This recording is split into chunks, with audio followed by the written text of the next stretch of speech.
اللہ کے رسول جناب محمد رسول اللہ صلی اللہ علیہ وسلم ایک دن مسجد نبوی میں پہنچتے ہیں ایسے وقت میں کہ نہ تو جمعہ کا وقت ہے، نہ جمعہ کا دن ہے، نہ کوئی پروگرام ہونے والا تھا۔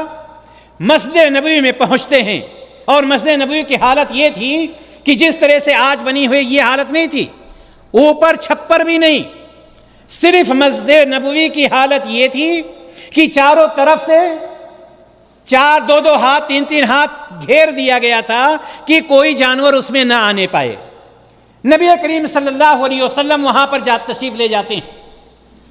آپ صلی اللہ علیہ وسلم کو دیکھ کر جو صحابہ مسجد میں بیٹھے ہوئے تھے قریب آ جاتے ہیں، جو پاس سے گزر رہے تھے دونوں سائیڈ سے وہ لوگ بھی آپ صلی اللہ علیہ وسلم کو دیکھ کر مسجد میں داخل ہو جاتے ہیں۔ کوئی گیٹ نہیں تھا، کوئی دروازہ نہیں تھا، لیکن گھیرا ہوا تھا تاکہ جانور اس میں نہ داخل ہونے پائیں، چونکہ اس وقت کی حالت ہی یہی تھی۔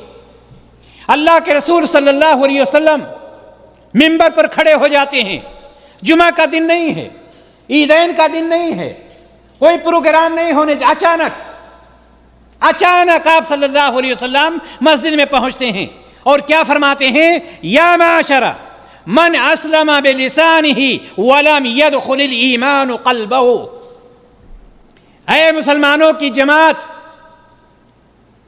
اے وہ کلمہ پڑھنے والے مسلمانوں جنہوں نے اسلام قبول کیا ہے، جو اسلام میں داخل تو ہو گئے ہیں لیکن ابھی ایمان مکمل طور پر ان کے دل میں داخل نہیں ہوا ہے۔ اتنی تیز آواز سے آپ صلی اللہ علیہ وسلم خطبہ شروع کرتے ہیں، خطبہ نہیں ہے لیکن یعنی تقریر، آپ واعظ نصیحت جو بھی ہے، اتنی تیز آواز ہوتی ہے کہ چاروں طرف سے لوگ جمع ہو جاتے ہیں، یہاں تک کہ نبی کریم صلی اللہ علیہ وسلم کی آواز گھروں میں پہنچ جاتی ہے۔ عورتیں جو آٹا گوندھ رہی تھیں وہاں تک آپ صلی اللہ علیہ وسلم کی آواز پہنچ جاتی۔ کیا ارشاد فرماتے ہیں؟ یا معاشر من اسلم بلسانہ ولم يدخل الایمان قلبہ، اے کلمہ پڑھنے والے مسلمانوں جنہوں نے اپنے آپ کو اسلام میں تو داخل کیا ہے لیکن ابھی مکمل طور پر ایمان ان کے دلوں میں داخل نہیں ہوا ہے، یہ ارشاد فرماتے ہیں۔ اس کے بعد کیا حکم ہو رہا، کیا فرما رہے ہیں؟ آپ صلی اللہ علیہ وسلم فرما رہے ہیں لا تؤذوا المؤمنین، مومنوں کو تکلیف نہ پہنچاؤ، مومنوں کی عیب جوئی نہ کرو، مومنوں کے عیب کو عام نہ کرو، مومنوں کو کسی طرح سے ایذا نہ پہنچاؤ۔ آپ صلی اللہ علیہ وسلم اس لفظ پر غور کریں، لا تؤذوا المؤمنین، مومنوں کو ایذا نہ پہنچاؤ۔ بڑی تیز آواز میں آواز باہر جا رہی ہے، گھروں میں عورتیں کھانا بنا رہی، وہاں تک آواز پہنچ رہی ہے، سب کو لوگ پریشان ہیں، آخر وجہ کیا ہے؟ اس کے بعد نبی کریم صلی اللہ علیہ وسلم نے فرمایا پہلی بات تو یہ لا تؤذوا المؤمنین، مومنوں کو تکلیف نہ پہنچاؤ، وہ لوگ جو اللہ پر ایمان لاتے ہیں، وہ لوگ جو رسول اللہ صلی اللہ علیہ وسلم پر ایمان لاتے ہیں، وہ لوگ جو آخرت پر ایمان لاتے ہیں، ان کو کسی طرح سے ایذا نہ پہنچاؤ۔ وَلَا تَتَّبِعُوا عَوْرَاتِهِمْ، وَلَا تَتَّبِعُوا عَوْرَاتِهِمْ، مسلمانوں کے عیب کے پیچھے نہ پڑ جاؤ۔ آج مسلمان کی حالت کیا ہے؟ ایک بھائی دوسرے بھائی کے عیب کے پیچھے پڑا رہتا ہے، ٹوہ میں لگا رہتا ہے، ایک دوست دوسرے سے دوستی کر رکھا ہے، میٹھی میٹھی باتیں کر رہا ہے لیکن اس کے عیب کو ٹٹولتا رہتا ہے۔ کس لیے؟ تاکہ عام کرے، تاکہ پھیلائے، تاکہ اس کو ذلیل کرے، تاکہ اس کو رسوا کرے، تاکہ اس کو بدنام کرے۔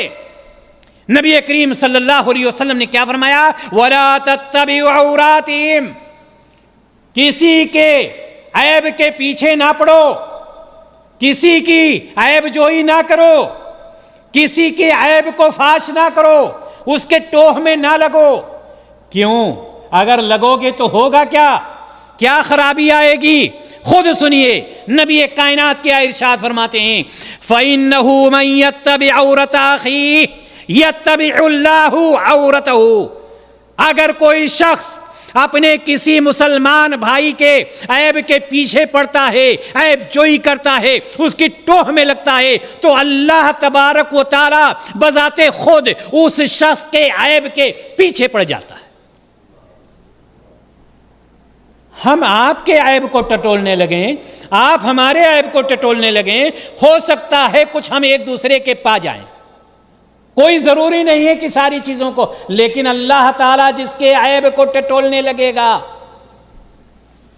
اللہ تبارک و تعالیٰ جس کے عیب کے پیچھے پڑ جائے گا، اللہ تبارک و تعالیٰ جس کے عیب کو فاش کرنے لگے گا، عام کرنے لگے گا، دنیا کی کوئی طاقت اس کو عزت دے سکتی ہے؟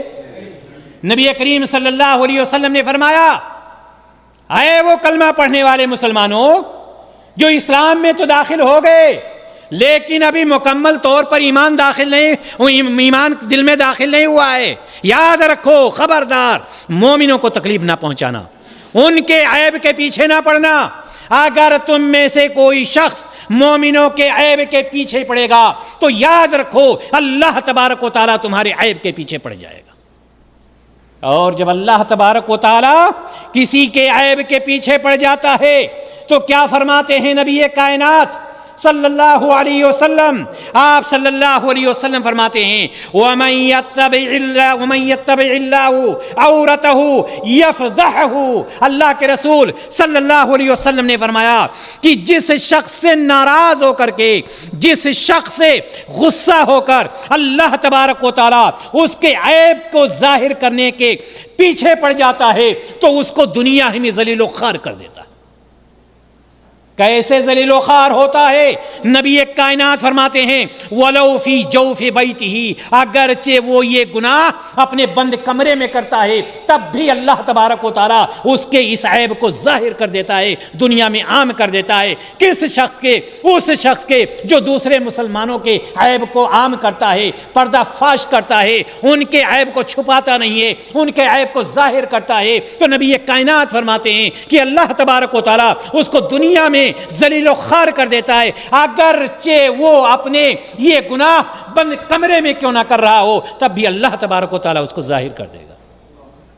دینی بھائی اور دوستو، دوسروں کے عیب کو چھپانا بہت ضروری ہے۔ ہم کیا سمجھتے ہیں؟ ہم یہ سمجھتے ہیں کہ اگر ہم دوسرے کے عیب کو ظاہر کریں گے وہ بدنام ہوگا، ہم عزت والے بن جائیں گے، لیکن ہم یہ نہیں سمجھتے وَتُعِزُّ مَن تَشَاءُ وَتُذِلُّ مَن تَشَاءُ، اللہ تبارک و تعالیٰ جس کو چاہتا ہے عزت دیتا ہے اور جس کو چاہتا ہے ذلیل و خوار کر دیتا ہے۔